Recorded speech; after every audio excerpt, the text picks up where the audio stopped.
We're so glad to be here with you, and as always, we really enjoy doing this, and just hope that you glean something from it, and that it's just that you can apply things to your life, and just thank you for tuning in each week, and we get a lot of positive feedback about this, and so that is a very positive thing, and so we're thankful for that. And this week, we're as part of our What's Happening at Glory, which is a podcast where we try to get out information of just different aspects of the church. There's so many things that are going on here at Glory Fellowship, and different types of ministries that are going on, and we just want to get out as much information as possible so everybody knows what is going on here. And so we started a series a couple of weeks ago dealing with our missions and all the missions that we're involved in, and not wanting to do that in a bragging type of way, but just wanting to get the information out there in the things that God is doing and the way He's working and moving. And so today I have Adam Kinsaul with us. And Adam, glad that you're here. Welcome. Thank you for having me. And so Adam, just we'll jump right into it. As part of this mission series, of course, Adam is going to be talking about a particular mission opportunity. But first of all, Adam, just tell everybody, a little bit about yourself, just about your family. You and Emily and the kids have been at Glory for how long? We've been at Glory for close to 3 years now. Okay, close to 3 years. Yeah. And just tell everybody, introduce your family. Yeah, so I have my wife, Emily, who is my wonderful, faithful wife who allows me to do these missions, right? And graciously takes care of our 4 children while I'm away. And so that is our 4 kids are Samuel, Asa, Jane, and Rose. Mm-hmm. And they step down from 11, 9, 7, and 4. So it keeps us very busy. So y'all stay busy. Yep, we stay busy. Well, you guys are very involved in a lot of different areas of the church, and I know that we're very thankful for that and appreciate the way you guys serve. And Adam, helps teach in a care group, an adult care group. You serve on various teams. I know you've been on the discipleship team. You serve there, and what else am I missing? I know I help with the domain, the tech team, and the tech team. So, and then Emily, I know she serves in Glory Kids. Mm-hmm. And so just very thankful for the areas that you guys serve in, and appreciate that. And the servant's heart that y'all have. So glad that y'all are here at Glory. Well, let's jump right into this. Sure. So I guess looking back on it, when did you first feel a calling to be involved in mission work? Yeah, so 2013, there was a local group here in Jasper that was doing a regular mission trip to Honduras. Okay. And I was kind of connected by different ways through the medical side of things. They mainly did medical missions, and I kind of got plugged in with them and was able to go down there in 2013 and spend a couple of weeks down there doing medical missions in Honduras. And that was a very formative experience for me, and kind of got me involved with it. And ever since then, I had wanted to go back, but it just never really worked out in Honduras. But then, as we'll talk about, some other things kind of opened up. But that was really the launching point for me in starting doing missions in general. Now, you mentioned the medical part. Tell everybody what you do for a living, what your profession is. I've been a nurse for close to 16 years. Okay. And then in 2010, I graduated with my nurse practitioner degree. Mm-hmm. And God kind of worked in my wife, Emily, graduated from pharmacy school at the same time, and she got a job in Jasper, and I did not grow up here, so I did not think, hey, I'm going to get a job in Jasper, but the Lord knew better, and that's exactly where He put me. So we both ended up with jobs back in Jasper, and So we moved back in 2011 and have been here ever since. So. That's awesome. Yeah. Yeah. And in talking about that, and we'll get to this, what we're going to talk about specifically here in just a minute, but just kind of wanted to mention this with your medical background, and you're talking about the medical side of the mission trip. We do go on mission trips to spread the gospel. Yeah. But, we also have this responsibility to help people physically. You want to kind of talk about that a little bit? Yeah. So, I am also an ordained pastor, and so that obviously weighs on me anytime I do a mission. Yeah. My goal has never been only medical missions. It's usually some form of some blending of both. Yeah. Either in talking to patients and dealing that way through gospel missions, or setting up with churches and supporting churches and preaching at churches and doing discipleship things as well. But, we kind of operate, at least in my mind, off of, God, Jesus in particular in the Gospels met physical needs, Yes. as well as gospel needs. They Right. were tied together on so many occasions. Yeah. And so we kind of keep that model when we go as well, that yes, the gospel is probably the most important thing that we share and talk about, but when patients or people, I should probably stop referring to it that way, when people are hurting and sick and they are unable to function, it's hard for them to engage on the gospel side of things if they can't engage physically in anything. And so we try to meet all the needs at the same time to be able to facilitate that. So Yeah, that's good. yeah. So kind of moving forward and jumping into what we want to talk about specifically today, tell us about Sweetwater Ministries and how you first became involved in that, and just kind of explain that organization. Sure. And all. So at a church we were at before we came to Glory, we had connected with some pastors and churches in Kenya and Tanzania. And out of that and out of some ministry efforts there, a very dear brother in Christ to me had felt a burden to do mission work, but he was not an elder, he was not a pastor. He was a retired civil engineer, and he had done water treatment plants and sewage plants, and that had been the main thing that he had done for the past 20, 30 years. So he was very familiar with the engineering side of things, but he didn't know how he could get plugged in with that, but he felt really called of the Lord to go and see if he could do anything. So he went over there, and he found very quickly that water security, in the sense of availability and consistency, having a consistent source of water in these areas in Tanzania and Kenya that we functioned in the early stages, was very lacking. And so that kind of spurred in him a desire to go and start ministering in those areas to provide clean and safe water, which we kind of stress when we're talking about it, because people will say, well, I use a filter, or I use different means to clean the water, and they'll hold the water up and say, well, look, it's clean.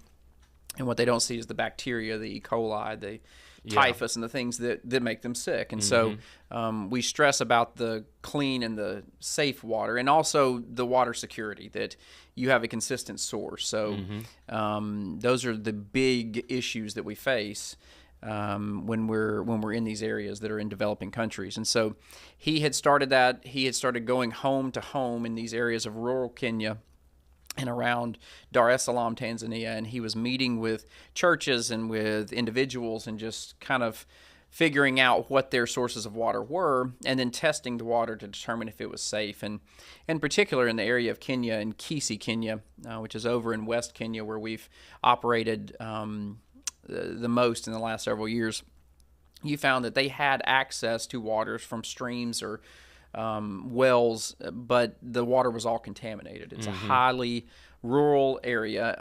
There is lots of cattle and other animals, and so most of the water sources were contaminated with E. coli and things like that. And so as that launched and got bigger, we realized that the water source was a big issue. And so then we started moving forward, and how can we help correct this? And it started simply with putting filters in churches and pastors' homes and places like that, where we could start providing a consistent source of safe water. We then grew even larger and started doing bigger projects, putting chlorinators in that will generate chlorine to chlorinate, a 5,000 gallon tank at a school or at a church or something like that. And so that's how this kind of progressed, and it just grew. And so it was really a grassroots organization that was started in his kitchen, with just his immediate family. And then as more of us kind of came on board, it grew to be a more fruitful organization that would do multiple missions in a year. So that's where Sweetwater Outreach kind of came from. The story behind the name was based off of the Bible, which is a good source to get your name. And it dealt with the fact that at the bitter waters of Marah, that God told the Israelites to cast the tree into the waters, and the waters would become sweet. And that's where we kind of developed this name of Sweetwater Outreach, to, in similar fashion, being led by God to go and try to provide clean, safe water to these areas. Well, that's wonderful. Since we're mentioning the places now, we'll go ahead and tell the viewers, we have this map up. You see the continent of Africa, and in the shaded red area is the country of Kenya, where you're talking about. So that kind of gives the viewers an idea of where this is located, and it's, kind of funny. I don't know if funny is the right word, but Uganda's right next to it. So we're working in those two countries right next to each other. So kind of cool there. But so anyway, as far as getting there, can you don't have to go into a lot of detail, but can you give us an idea as far as like the trip over there, what it takes to get there? Because we may have some of our church family that may be interested in participating in this. For sure. It is obviously the greatest burden in getting to these mission areas is the location. It is halfway around the world, and it is not just a quick hop, skip, and a jump to get there. I think we underestimate how large the actual continent of Africa is, and it takes a while to get around. So we will travel usually from the United States, and it will take us 8 hours on a flight to get to Europe. And then from Europe, you'll get on another flight and head another 8 hours down to Kenya, where we operate is mainly in West Kenya. And so typically when we get there, we will then get on a local flight, and we'll travel about 30 to 45 minutes, kind of like a Birmingham to Atlanta flight, out to a western area called Kisumu that is on the border of Lake Victoria. And that's also getting closer out there towards the Ugandan border. When I went to Uganda, we went to Lake Victoria. And so that kind of spreads out in that area. Kisii is about 3 hours away from Kisumu, and so you travel by car around Lake Victoria till you finally get over there to Kisii. And we have that map up now, and you can see where Kisii is located. And Nairobi is the capital city. To give everybody, kind of a view of that and where that's located. And then you can see on the map Uganda there on the left-hand side. And so you saw our podcast with Tanya where we serve in Uganda as well. So it's just an awesome thing that God has opened these doors, for us to be able to go and serve in those areas, like that. And also we're very thankful for that opportunity. How many times have you been to Kenya? So I've been to I started going with Sweetwater Outreach in 2016. And that was mainly for gospel efforts. I was newly ordained, and I wanted to go with them, and I wanted to meet with our churches over there and support them, and that's what we primarily did. But I went to Dar es Salaam, which is in Tanzania, which is also on the border there with Kenya. That's all part of that East African kind of union. And so we went to Dar es Salaam, Tanzania, and we spent time there with the churches, and then traveled over to Kenya, and I spent time there on my first trip in 2016, and I've gone every year since then. I've been 2 times to Tanzania, and I have been 6 times to Kenya. And this year will be my 7th. Okay, awesome. So when is the next trip coming up? So the next trip, we're going this October. We're going to leave on the 7th, and we're going to come back. We'll start coming back on the 16th. We won't actually be back till the 17th. Yeah. Okay. Yeah. And as far as, just continuing work, I'm sure there's still tons to do as far as the work with the water. And so is that going to be part of this upcoming trip, still kind of working with that? We try. So our director, the man that I was mentioning earlier that founded it, he typically goes 3 times a year, tries to. And he will spend a month at a time sometimes over there working on water projects and continuing those efforts. We have a local Sweetwater organization over there that has a board of directors that does projects through the year as well. So we come over and kind of help them on their big projects. So he will go multiple times in a year and start kind of establishing these things. And then when I go, I typically try to do all 3. So we will take a team and we will do a medical clinic, which is a primary care, just very general clinic with a local nurse there that runs her own clinic and has been in this area that we've been functioning. And we've had a really wonderful relationship with her for years. And so we have been out of that area trying to just reach people and bring them in to their local kind of medical facilities so that they know that they have a good resource to help. Because again, if we're talking about prevention and being healthy, like that, it's the same problems that we have here, they have there. Right. But we also use that as a means to funnel education about water safety and security, to also educate on hygiene. We have a curriculum for both of those. And then we will also spend time while they are there. We will minister to them. We will pray with them. And then we typically will have church services as well, and I will support the churches there, and we try to reach out and go to different fellowships and areas where new churches are trying to start, and we kind of help support them when we go over there with preaching. The biggest projects that we have going forward, the clinics will continue when we go. We're going to try to do very similar to what we did in Brazil, where I'm going to try to implement some home visit situations where we can kind of target one-on-one what we used to do in people's homes there in Kenya. And also that will give us opportunity to then evangelize in a gospel way more. And so I'm really excited about that and that opportunity. The organization itself, as far as the water projects go, we're continuing primarily with primary schools. There's a big issue there.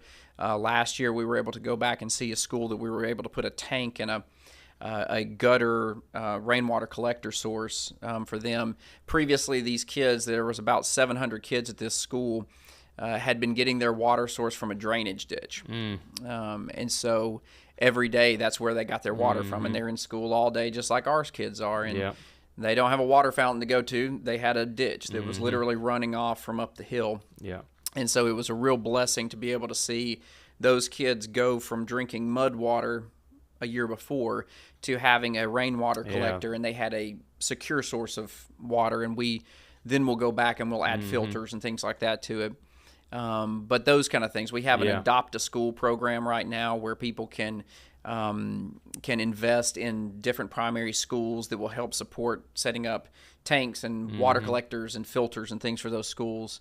There's also, interestingly enough, an issue with feminine hygiene products that they can't get readily available. And we have access to a machine that will actually make these. And so we're starting with a group of women that we helped provide a sewing kind of clinic for that they could sew garments and make money off of that. It's women who had been kind of abandoned. Yeah. We're going to try to put this in play for them as well, so they can start producing these feminine hygiene products, and that's a big need there for school-age kids again. And then just in general, finding new sources and places where we need to be helping provide gospel and clinic care and water care. So yeah. Well, man, that's wonderful. That's great work, and again, appreciate your heart to do that, and others as well. And so, before we close out, anything else that we've missed that you wanted to bring up? Have we kind of covered everything? Yeah, okay. I think so. Well, how can people get involved in this ministry? May not be able to go on this trip coming up, but maybe in the future, or how can they get involved? Well, they can always go to the website, which is sweetwateroutreach.org. Okay, and we'll have that on our screen as well. And that has just a good source of information. It has a section on our trips where you can look at the trips that are upcoming. It also has information about the Adopt a School program and the other things that we're doing. So that's one good resource. Yeah. We can, here at the church, we've made it well known that if anybody wants to sign up or to talk to me about it, we're happy to have that discussion. Would love for people to go on the trip with us. Yeah. But we do understand that that's a big thing to take on. Is, and so just like we have people who go, we also have people that we need to send. And so we need people praying for us and praying for doors to be opened and praying for the support of the trip and supporting us in that way as well. Yeah, so that's right. Yeah, anybody in our church family, you see us on a weekly basis. You can stop and talk to Adam anytime. Yeah, for sure.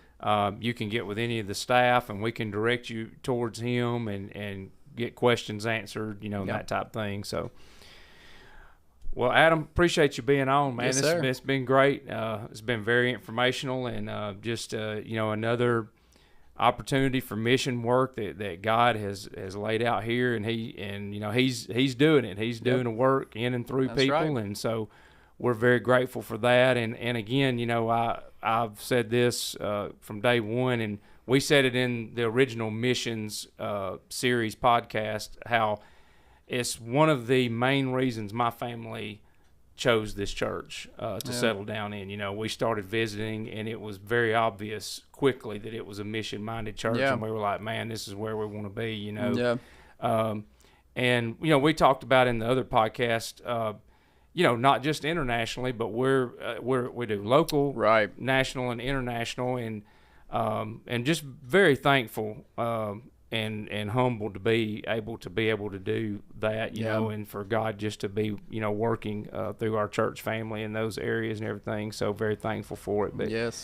But again, thanks for being on, and we hope that you have learned something, that you can take with you from this. And again, if you're interested in being a part of this ministry, please feel free to contact us. And for those of you who do not have a church home, we would love to see you at Glory Fellowship. Our Sunday services are at 9 and 10:30, and then on Wednesday nights at 6 o'clock. So we would love to see you here. And again, thanks for being with us, and that's what's happening at Glory.